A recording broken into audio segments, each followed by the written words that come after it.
നമസ്കാരം.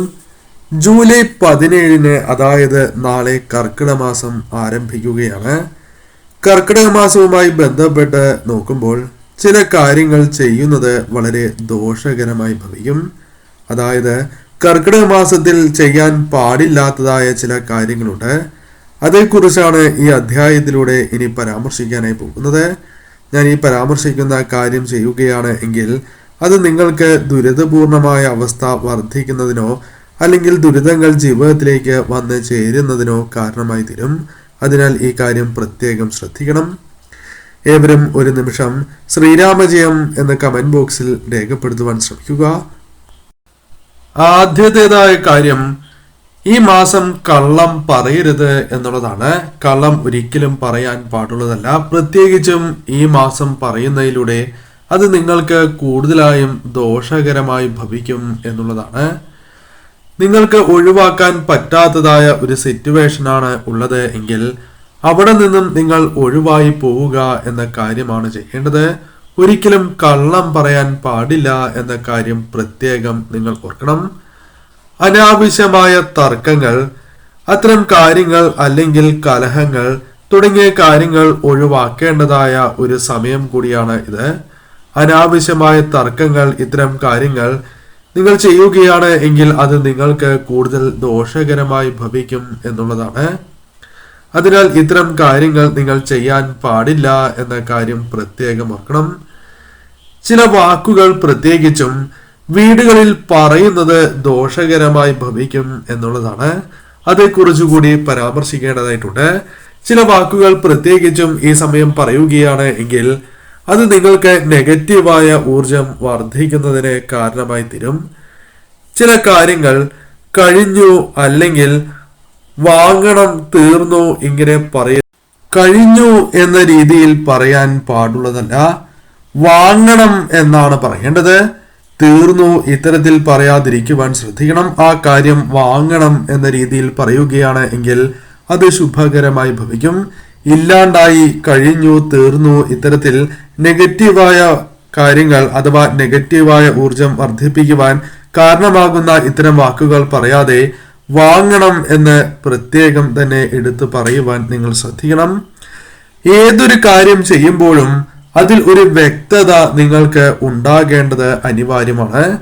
വ്യക്തതയില്ലാതെ ഒരു കാര്യവുമായി മുന്നോട്ട് പോവുകയോ ഒരു കാര്യം ചെയ്യാനായി നിങ്ങൾ ഇറങ്ങിത്തിരിക്കുകയോ ചെയ്യരുത്.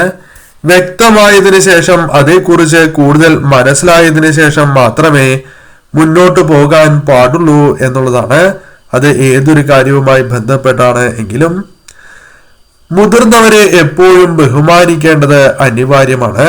മുതിർന്നവരെ ബഹുമാനിക്കാതിരിക്കുന്നതിലൂടെ ആ വ്യക്തിക്ക് പലവിധ ദോഷങ്ങളാണ് വന്നു ചേരുക.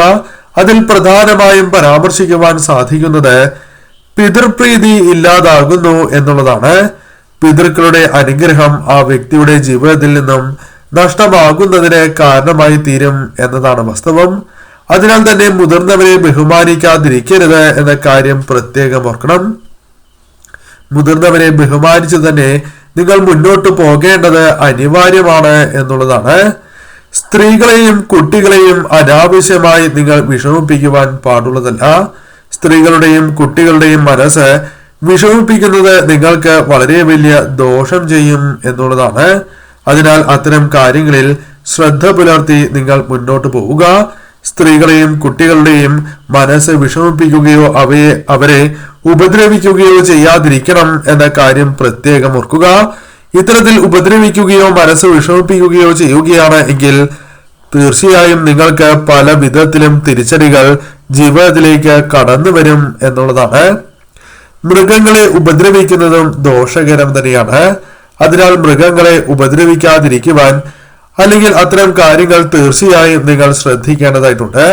എന്നാൽ മൃഗങ്ങൾക്ക് ഭക്ഷണം നൽകുന്നതും ജലം നൽകുന്നതും ഏറ്റവും ശുഭകരമായി ഭവിക്കും. അത് ആ വീടുകളിൽ ഐശ്വര്യം വർദ്ധിക്കുന്നതിന് സഹായകരമായി തീരും എന്നുള്ളതാണ്. കീറിയ വസ്ത്രം ഒരിക്കലും ധരിക്കുവാൻ പാടില്ല എന്ന കാര്യം പ്രത്യേകം ഓർക്കണം.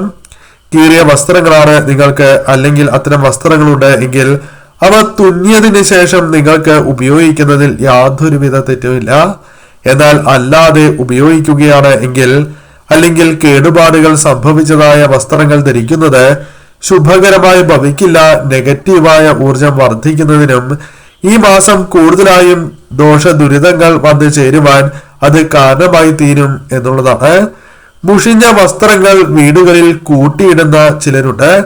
അത് അവരുടെ ജോലിയുമായി ബന്ധപ്പെട്ടോ അല്ലെങ്കിൽ ജീവിത സാഹചര്യങ്ങളുമായി ബന്ധപ്പെട്ട് അവർക്ക് അത്തരത്തിൽ ചെയ്യാൻ സാധിക്കാതെ വരുന്നതിനാലുമാകാം. ഇപ്രകാരം നിങ്ങൾക്കും സംഭവിക്കുന്നുണ്ട് എങ്കിൽ അത് ഈ മാസം കഴിവതും നിങ്ങൾ ഒഴിവാക്കേണ്ടത് അനിവാര്യമാണ്. മുഷിഞ്ഞ വസ്ത്രം കൂട്ടിയിടുന്നതിലൂടെ നെഗറ്റീവായ ഊർജം വർദ്ധിക്കും എന്നാണ് പറയുക. കർക്കിടക മാസത്തിൽ അത് ഇരട്ടി ദോഷം ചെയ്യും എന്നുള്ളതാണ് വാസ്തവം. അതിനാൽ അപ്പോൾ തന്നെ കഴുകിയിടുവാൻ പ്രത്യേകം ശ്രദ്ധിക്കണം. അല്ലെങ്കിൽ അടുത്ത ദിവസമാണ് എങ്കിലും തീർച്ചയായും ആ കാര്യത്തിന് പ്രാധാന്യം നൽകിയില്ല എങ്കിൽ അത് നിങ്ങൾക്ക് ദോഷമായി ഭവിക്കും. അടുക്കളയിൽ എച്ചിൽ പാത്രങ്ങളുണ്ട് എങ്കിൽ ഒരിക്കലും അത് കൂട്ടിയിടാൻ പാടുള്ളതല്ല. അന്നേ ദിവസം കിടക്കുന്നതിന് മുൻപ് തന്നെ എച്ചിൽ പാത്രങ്ങൾ കഴുകി വൃത്തിയാക്കേണ്ടത് അനിവാര്യമാണ്. അതല്ല എങ്കിൽ നിങ്ങൾക്കത് ദോഷകരമായി ബാധിക്കും എന്നുള്ളതാണ്.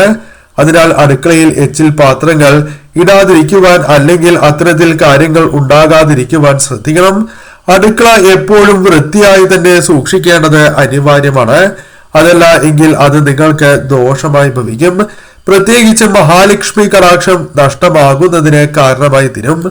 അടുക്കളയിൽ പഴകിയ ആഹാര പദാർത്ഥങ്ങൾ അല്ലെങ്കിൽ മാറാല പോലുള്ള കാര്യങ്ങൾ അല്ലെങ്കിൽ പാത്രങ്ങൾ പൊടിപിടിച്ചിരിക്കുക തുടങ്ങിയ കാര്യങ്ങളുണ്ട് എങ്കിൽ അവ ഒഴിവാക്കേണ്ടത് അല്ലെങ്കിൽ വൃത്തിയാക്കേണ്ടത് അനിവാര്യമാണ്.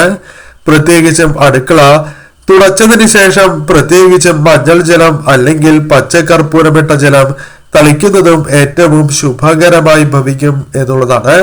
അത് ആ വീടുകളിൽ പോസിറ്റീവായ ഊർജം വർദ്ധിക്കുന്നതിന് കാരണമായി തീരും. അത് ആ വീടുകളിൽ പോസിറ്റീവായ ഊർജം വർദ്ധിപ്പിക്കുന്നതിന് സഹായകരമായി തീരും. വീടുകളിൽ തീർച്ചയായും നിങ്ങൾ മുടങ്ങാതെ 2 നേരവും വിളക്ക് തെളിയിക്കുക. തീരെ സാധിക്കുന്നില്ല എങ്കിൽ 1 നേരമെങ്കിലും തീർച്ചയായും വിളക്ക് തെളിയിക്കേണ്ടത് അനിവാര്യമാണ്. മറ്റൊരു കാര്യം കൂടി നിങ്ങൾ ശ്രദ്ധിക്കേണ്ടതായിട്ടുണ്ട്. വിളക്ക് തെളിയിക്കുന്നതായ അവസരത്തിൽ മന്ത്രങ്ങൾ ജപിക്കുകയാണ് എങ്കിൽ ഇരട്ടി ഫലം നിങ്ങൾക്ക് നൽകും. കൂടാതെ സാധിക്കുന്നതായ പുഷ്പങ്ങൾ സമർപ്പിച്ചുകൊണ്ട് തന്നെ വിളക്ക് തെളിയിക്കുവാൻ നിങ്ങൾ ശ്രമിക്കേണ്ടതായിട്ടുണ്ട്.